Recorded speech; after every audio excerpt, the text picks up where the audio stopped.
I think at one point, the nation fixing emanates from our mental standards. So it calls equally for us to refresh our emotional intelligence. Because if you see how Kenyans behaves, basically many a times it comes from the mental aspect. People have a lot of social pressure, either imaginary or factual, that is making them not to understand how the government runs and or how the society is being developed. A quick one. I think we are at the verge of completing the body that is mandated to run our election every 5 years. And God willing, I believe they are going to give us the best, because the candidates who fronted themselves to be interviewed are equals. It is only upon them now to give us the best based on their validation as a panel. Having said that, let me say, as Kenyans, I think it is only moral for us to make the government be on toes. However much, like from my end, I support them. Not because it is the best, but it is because, according to me, they surpasses my expectation. Because literally, you don't expect leadership to be 100%, because the unit governing is always collegiate. It is not an individual responsibility. And so, that one makes me to come to a point of trying to request our leadership to think the Namibian way. Like, if you see, the current president of Namibia is a feminine. Nandaiwa ni mwanamke. But the shortest time that lady has taken the throne is made a raft measures in terms of decision making.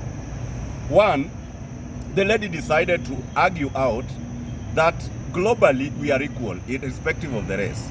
And so he did decide that if Americans want Africans or Namibians for that matter to access their territory by having visa, then equally Americans also should have visa to access Namibia. And that one made the lady to fuck off or flag off 500 Americans to go back to America. I think that is a role model. Then equally, if you check the way that lady talks, she did give the ministers opportunity. The immediately walked in. I told them, I'm not going to fire you, but what you are going to do will dictate whether you will remain in the government or you will have to go. And with that one alone, she decided to ensure that she's going to have a lean cabinet from 21 to 14. So these are a raft of measures that are being given out through the presidential decree. And so I even expect our president to go that route, for us to get value for money, being we are a young economy, so that the citizenry cannot get the pinch. The same is applicable when you go to Burkina Faso. However much Ibrahim Traore is a military leader, but if you see the way the guy is working, it is a role model. And that's why sometimes you get our young people going berserk. If one of them who is young in a different territory can perform, they are questioning themselves, why not here? So I think it is a challenge or a clarion call to our government, and most of our president, to think along that line. Because if you see the way Traore did decide these issues, among others, the guy decided to ban exportation of unrefined or raw gold to the Europe. At the same time, if you get the way that guy is working, there are so many raft of measures is given out to ensure the Burkina Fasos are working. Another one he did give out is the fact that he ensured that military base of France in Burkina Faso is not tenable. He told them to go. Because literally, even if you check Kenya, you go to Nanyuki, it is like Nanyuki's Britain. Why must that one be? Yet we are over 60 years old. Even the Rainbow Republic of South Africa of 94, when Mandela assumed power, they are even surpassing us. Why must that one be? So I think there are things Mheshimiwa Ruto should do. He should ensure that he's evoking his degree as the president and ensure this country is running. Two, I will want to ask Kenyans to think about hygienic politics. We need to do clean politics. When I talk of hygienic politics, what is my reference point? When Mheshimiwa Rais has toward China, the main important thing they did negotiate out is how they are going to fund some of our projects that are done through PPP or intergovernment arrangements. Either it is concession or public partnership arrangement. From the time he cancelled the contract given to the Chinese, the France government, of working the dual carriageway of Rironi from Nairobi, Nakuru, going the other end at a tune of 180 billion. He signed another one with China yesterday. So you see, I get perplexed. When you check the experts or Kenyans commenting, they are against this, and yet we are a young economy. The time when Thika Superhighway was being built, from 2009 to 2012, Kenyans did raise issues, and that one equally was done by a loan at a tune of 32 billion. So basically, when something that is going to help me, you argue it is negatively, it is like we don't think of having positive what? Or hygienic politics. People just think when it is us, others are complaining. When it is them, everybody's quiet. The same aspect, I'm talking as somebody who is a bit mature.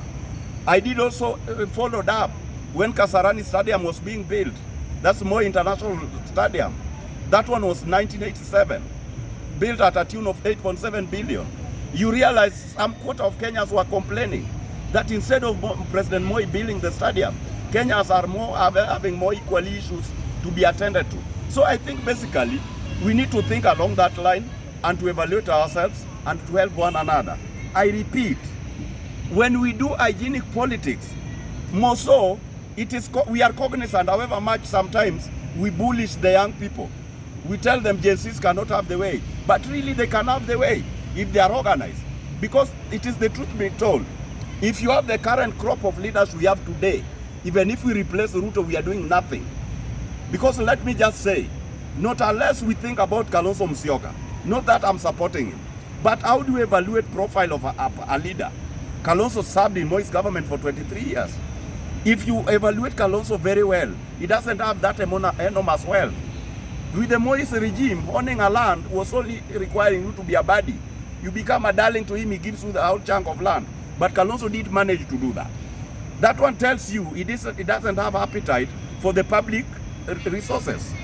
And that one to me tells me, if you talk of the whole crop of leaders, if you are not talking about Ruto, then you need to think about Kalonzo. But if we leave them all, we need to come up with a young person to lead this country. We'll let that young person mess up this country, then we think of something different. But when you tell me Nani, you tell me David, you tell me Matiang'i, you tell me Sijui Eugene Wamalwa, you tell me Jeremiah Kioni, these are deceptive leaders. They've been there for long. There's nothing they can offer. Like now, I can get young people are really proud or they are very happy with Mheshimiwa Matiang'i. But now, one of the pertinent things Kenyans are talking about as a vice, one of them is corruption. Matiang'i oversaw when his boss, Amboni, President Uhuru Kenyatta then, coming to the broad daylight and saying, Kenyans are losing 2 billion every year, every day. He was there. And by virtue of the internal security minister, a cabinet minister, we are told is managing a discipline force that is working with the law and order. And so, even economic crime is a crime. You don't abate it, there's no law and order being upheld. Two, we did see under Matiang'i's watch, young people, some of them were being dumped in where? In Rivayala, Oldonyo Sabu, name them. Huh? But now, Kenyans, we become warthog very fast. We've forgotten all this. So today, Matiang'i has been packaged as some product that is very important to us. I can only challenge young people. If really you people, you are bored of the leadership of Mheshimiwa William Ruto, and you have what it takes to change it, and you feel you can change it, it is only moral you come up with somebody different, because if numbers don't lie, I believe with the numerical strength, if all factors are kept constant, you can manage it. But we should not remove a gecko from an office and bring a python in the name of that guy has a different name. Like now, Mheshimiwa Uhuru Kenyatta, when he brings in Matiang'i, tell me, what value do you think we are going to have? Hakuna. So, mimi ningependa niseme, instead of balkanizing the presidents, let us start going institutional wise. If it is KRA, we jam that KRA.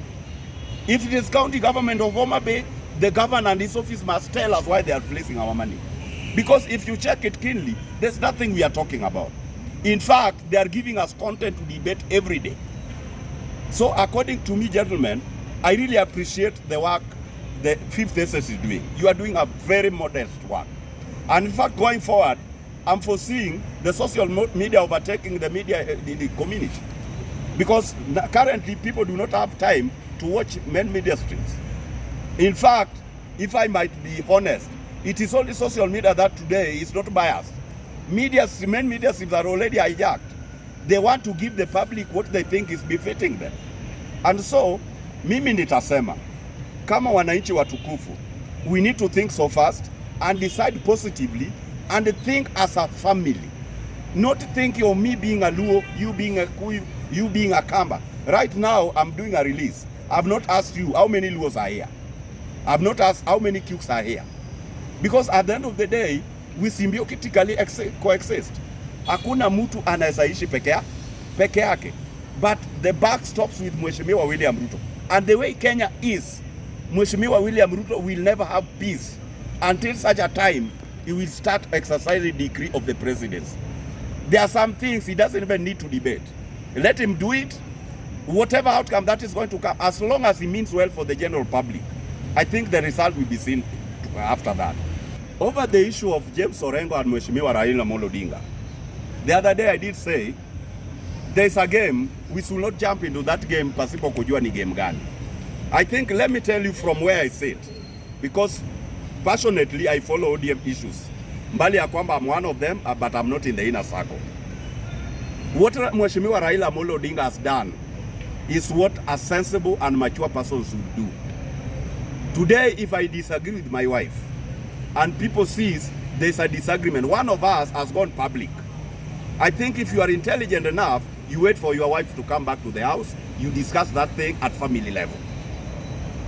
Already, Luo Nyanza is charged, reasoning being whatever Raila said to us is law, even if it doesn't call for press conference. But it's body language. We decide by that body language. So, from the way James Orengo and Mheshimiwa and Professor Nyong'o are talking, from where we sit, we think they are pulling apart to the Wamunyoro side. And I think you know how Kenyans behave. If there are two protagonists, on one side you try to talk negative, correcting something that is there, they'll think you are supporting the opponent. And so, I think what Raila has just done does not mean he agrees with Orengo, or does not mean he disagrees with Orengo. He's just trying to quell it so that the general public leaves that debate. It is not their game. Raila and Orengo, they're going to sort that mess themselves. I think that's the way I'm seeing it. Okay. What I can say, the problem of the young people has not started today. Just as we say, most of these things, life is progressive. They somewhere aren't started beating us. And so we cannot holistically say that Gen Zs are wrong or right. According to me, one, you know what is needed for somebody to be a pope. Leave alone the Catholic fraternity. Raila has never identified very holistically with a religious setup. He is a church goer. And so when you insinuate that Raila should do what? You go and vie for a pope. Really, hiyo ni kumkejeli. But the buck stops with them, we leave it at that. What I can tell you, there's one fact you people you need to know. Sometimes, if you are very keen on how I talk, I tend to use contemporary examples. And that's why many times when I talk, you see me bring in family issues in my debates. Let me tell you. When today, like your age, the way I can see your ages, even though I cannot validate how old are you, but I classify you as young people. Your adrenaline is still very fast. I get my wife with a man, sometimes I'll only make noise, then we reconcile. You get your wife with a man, you'll chop off the head. What does one say? Your adrenaline is still very fast and you are hot. Sifuna, I can only classify as one young chap who is intelligent, given opportunity. He has to execute what age mandates him. He's still young, and so what is doing to me, is normal. We did have, you are talking about Sifuna today. In our history, we did have Ababu na Mwamba. You know what the law says. when you are taking out of office. Ababu namwamba defied Mheshimiwa Rais Kibaki in parliament. Owing allegiance to Raila Amolo Odinga, who is not the president. So how do you justify that? If we are going what the law says, that is treasonable. Okay. But Mheshimiwa Kibaki and the government assumed it. Mheshimiwa Eugene Wamalwa is someone guy who is just an opportunist. What I can say about Eugene, what is talking there is populist. Because when you are supporting somebody, one, he doesn't have money. Not unless he's talking on behalf of somebody. Not that he doesn't have money per se compared to me. He's better than me. But he doesn't have money to sponsor movement. So not unless he's somebody's mouthpiece. That also I don't even believe it. This issue of Gen Z, I did tell you the other time. Gen Zs will not be handled as quails. I was giving you the example of quails because you saw it the other day. We have political class in Kenya who only wants to look for a loophole, then they capitalize on it. So they've taken our young people to be a disparate lot. So what they do, anything coming when it is for they want to have their political scores, then they rope in the young people. Like the other day you saw Malala. What Malala was doing, mbali ya kwamba what was done there is normal, but is we're doing a wrong thing with it. You cannot radicalize young people, and your kid is not there. I did talk about political hygiene the moment I started. Siasa ni mapambano ama ushindani ya hoja. It is only disagreement in ideologies, but it is not enmity. But you see, some facts are always right. Atujakoma, we are not mature democratically. Atujakoma kidemokrasia. And that's what is calling for whenever somebody is having divergent opinion. You feel that person should just be made to go to exile. Or you kill that guy. Are you getting that? Yeah. So, to them, what Natembeya is saying is not friendly to them. Per se, reducing the verification process of ID acquisition to the guys in the Sahel area is not bad, if at all it is good intention. Are you getting that? Because these are our brothers, they also have to have validation. Can you do you know why the Sudanese cannot get employed here? Because we've not given them the opportunity to have legitimacy. Their being here is not legit government-wise. Are you getting that? And there are so many Somalis who've been given birth here, they've stayed here for long, so they are validly Kenyans by virtue of birth. But then they cannot be given that based on the verification process. So according to me, if the verification process is not uplifted, it is not lifted with ill intentions, then it is not right. But if it is done with good intention, it is okay. Isipokuwa, one thing I have to tell you, politics of Kenya is not hygienic. Leave alone the verification of the being Kenyans. They have gone as far as allowing those who've been in the camp for the last 20 years to be Kenyans today. They are in a tune of population index of almost 3 million. Why is this one coming here at this point in time? So as a politician, you'll read mischief in it. So the Faras and the UNETs might talk about that, basing the argument of them being marginalized. But at the same time, in other quarters, at one point, it is used to score some politics. I'm a politician, and from where I sit, I can tell you, giving those people opportunity to be Kenyans, the one reason is to score political equation. Because like now, you realize Kenya, to manage elections, it has to go with the resources and the numbers. Resources, you might not talk much, but what you can talk about much is numbers don't lie. Are you getting that? So with the numbers don't lie, our denominator who dictates the election of this country, that's our Kikuyu brothers. Their numbers can threaten anybody who is yearning for the seat and is having negligible numbers. So some of these things, Natembeya might be right, but so you don't expect the opponent to go the Natembeya way. Yes.